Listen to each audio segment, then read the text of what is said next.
Hey, I got these truth burgers, man. Want some? No, You can't handle the truth. I just want to be in my safe space. Phase 4 of the MCU does not shy away from producing absolute shit content. Each product is shittier than the last. I mean, for God's sakes, bland new shitty characters are continuously introduced while more popular and established heroes get shitted on. Oh, that's a big boy, isn't he? And continuing this shitty trend is Thor Love and Thunder, a fucking parody pretending to be a legitimate MCU sequel. Back to direct this comedy classic is Taika Waititi, the same retard who directed Thor Ragnarok. Except this time he took the best elements from that film, tossed it out the fucking window, and made a movie for 7-year-olds. From over-the-top jokes, to unnecessary jokes, to even more uncalled-for jokes, this movie becomes, well, just a big joke. Hey, there you are. I was just calling you. Can somebody give me some paper towels? Or maybe a... okay. Oh, it's fine. What do you think, Ollie? Just introduce this damn thing and execute judgment. In the name of Jesus. Oh, thank you, Jesus.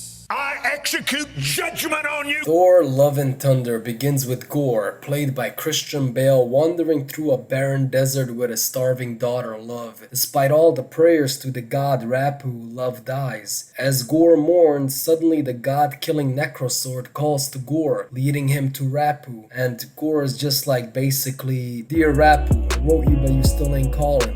My cell, my pager, and my home phone at the bottom." Anyways, it turns out Rapu is a massive prick, and the Necrosword sort of offers itself to Gore, who kills Rapu with it and vows to do the same to all the other gods. Although the Necrosword grants Gore all these powers, it also curses him with impeding death. I must say this scene is very good as it brings up the theme of religion and how some of its followers feel betrayed by their own faith in the face of adversity. Cut to Thor, who's been going on adventures throughout the universe with the Guardians of the Galaxy. Thor is going through an identity crisis, and so like a 20-year-old female college student, he finds the need to discover himself. Seriously, the guy is over 1,000 years old and doesn't know who the fuck he is. This freaking sucks. After a distress signal from Sif, Thor and Korg make their way to her, parting ways with the Guardians of the Galaxy. The writers of this film waste no time in making a joke out of it, immediately killing any sense of urgency.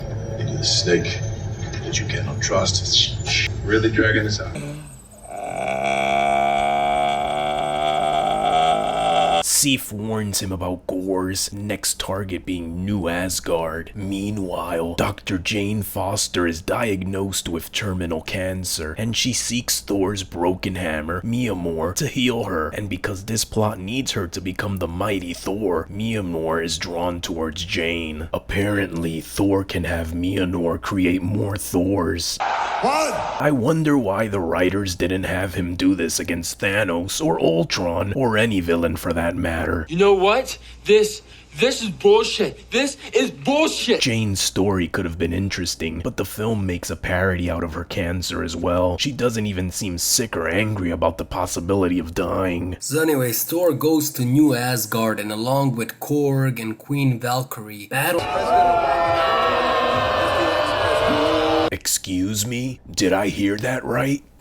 What happened? Queen Valkyrie? It's King Valkyrie. King Valkyrie, you toxic cisgendered white male. Are you purposefully trying to use words that assert your male privilege? Right, sorry. So Thor, Korg, and King Valkyrie battle Gore and his shadow creatures. They also get help from Mighty Thor, whose CGI muscles look as real as those social media filters chicks use to cover their aging skin.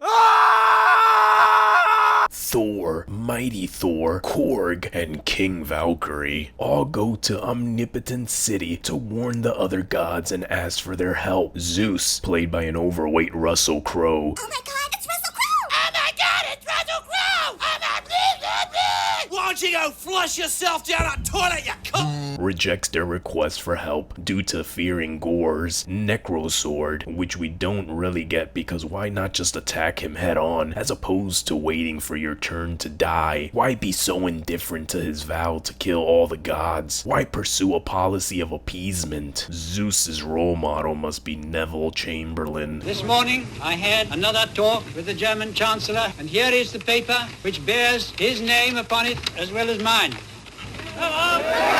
We regard the agreement signed last night and the Anglo-German naval agreement never to go to war with one another again. This country is at war with Germany. Disney continues their tradition of emasculating men with a laughable Zeus. Why? Don't ask! No questions, just give the money. Things get complicated as Zeus attempts to keep the group hostage so as not to agitate Gore, and a fight breaks out. The pathetic Zeus, of course, fails, only managing to break down Korg until just his face is left, enough to keep Korg alive since he's coincidentally played by none other than Taika Waititi himself. Ooh, how convenient! Thor ends up impaling Zeus with his own thunderbolt, which the group then takes. So the group then travels to the Shadow Realm, where these genius superheroes walk into an obvious trap as Gore captures them and takes Thor's Stormbreaker to open the Bifrost to enter the realm of eternity and wish for eternity to destroy all the gods. Gore ends up fighting the group and severely injures Valkyrie, but of course, the writers refuse to raise the stakes and have her come out just fine. Everyone get inside! Everything past here is safe space! Then the group proceeds to escape back to Earth. Drained by her use of Thor's hammer, That's what she said!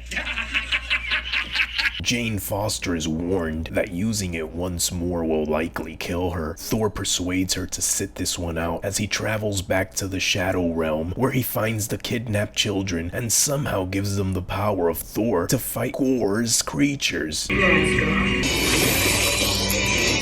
Why? Don't ask!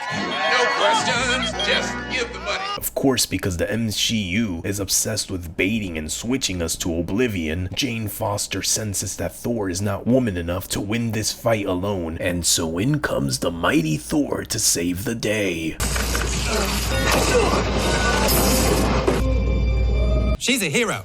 She is stunning and brave. Yep, that's right. Now hang on, there's more. But wait, there's more! Hang on to your seat, baby! Cause this one's a screamer! If that wasn't enough, she's also the one to destroy the Necro Sword. I mean, wow, where would the male heroes of this universe be without the guiding hand of the masculine female personas? I don't need you to protect me. I can protect myself. Women are much stronger than men, I think. Anyhow, Gore does manage to enter the Eternity Realm, and with Gore now about to make his wish, Thor convinces him to revive his daughter instead of wishing death upon all the gods. Thor leaves Gore to decide as he attends to Jane, who finally falls to her illness. Gore wishes for eternity to have his daughter Love brought back to life, and he totally redeems himself. Just when I think you couldn't possibly be any dumber, you go and do something like this and totally redeem yourself. Gee, what an original Marvel concept of having the villain redeem themselves. We have surely never seen anything like it, except here, and here, and here, and here. The movie ends with a showing of a statue dedicated to the real hero of this film, Jane Foster, and Thor raising Love, who's probably gonna be Chris Hemsworth's replacement whenever his time in the MCU is up.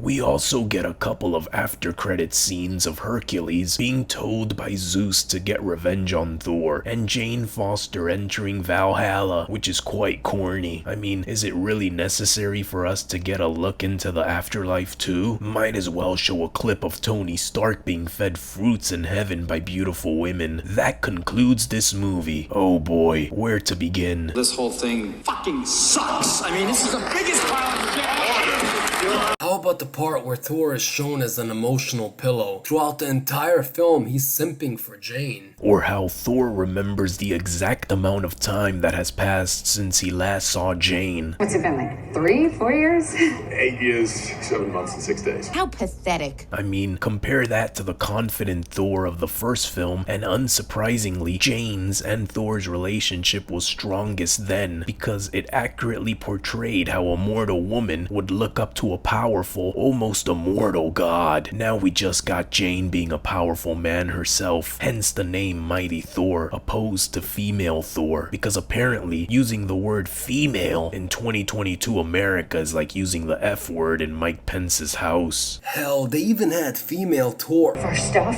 the name is Mighty Thor. Okay. Whoa, calm down, Jamal. Don't pull out the 9. I meant to say Mighty Thor had to correct Gore not to call her Lady Thor. I mean, what exactly is wrong with that? Except that we live in a society that's softer than baby shit. Nothing should be wrong with that. But the issue that really grazed us in the nuts is the lack of seriousness in this film. After Gore's intriguing introduction, this movie was a non-stop barrage of immature jokes. Scenes which could have carried an emotional impact were ruined by cheesy humor. Scenes such as Korg narrating Thor's life and making jokes out of the deaths Thor has had to endure, and Sif wanting to die in battle only for Thor to say something stupid like her arm is probably in Valhalla, just really takes away from the seriousness of it all. And the scene where Thor addresses Asgardian parents who just had their children kidnapped. Well, the kid's back. I'll be back in a minute. It's not fair.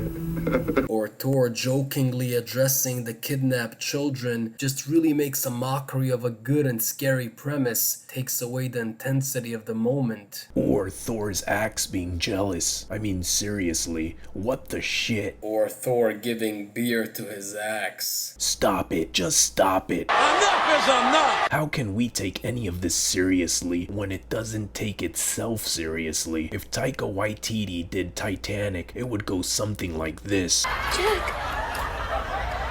This movie, unlike Spider-Man No Way Home, also doesn't have the guts to kill off a major character early in the film to raise the stakes and meaning, and also give consequences to Thor's character. Sif, or Valkyrie, or hell even Korg dying at the hands of Gore would have accomplished that. Instead, the movie doesn't have any balls. What happened? Your balls drop off? Christian Bale's performance is the best thing about this shit, but he was underutilized. His character was nowhere near the threat we hoped he would be, and he was hardly in the movie. I mean, he did kill some gods, but apart from Rapu, we didn't see it, which doesn't help building him up as a villain. The movie showing his kills would have elevated his threat. We also need to discuss Jane Foster's character being annihilated by having her become Mighty Thor. She was a much stronger character as a regular human woman who falls for a god. Nothing about Mighty Thor makes their relationship better to watch. We talk about the magic of the vulnerable woman faced with big odds and adopting masculine traits, but not being masculine per se. Jane was that in the first Thor film, but now she's just a strong woman. I am the strongest woman this state has ever seen! Which in MCU language means just a character that's basically a dude in a female's body. You offensive dick. We're actually surprised the writers had her sacrifice herself for Thor. Should have been a moving moment, but by then, Thor Love and Thunder's immaturity had done the movie in. To wrap things up, this movie continues the downward spiral of MCU's Phase 4, which still has no major plot or direction whatsoever. Judging by this movie, it better find it fast. But now more than ever, we feel the MCU peaked between Phases 1 through 3. Everything after it is just... It's a big old frozen chunk of shit. And that's all, folks. We are Aiden and Ollie. And we're our single mom's whole world. And please, stop swiping left on her Tinder profile.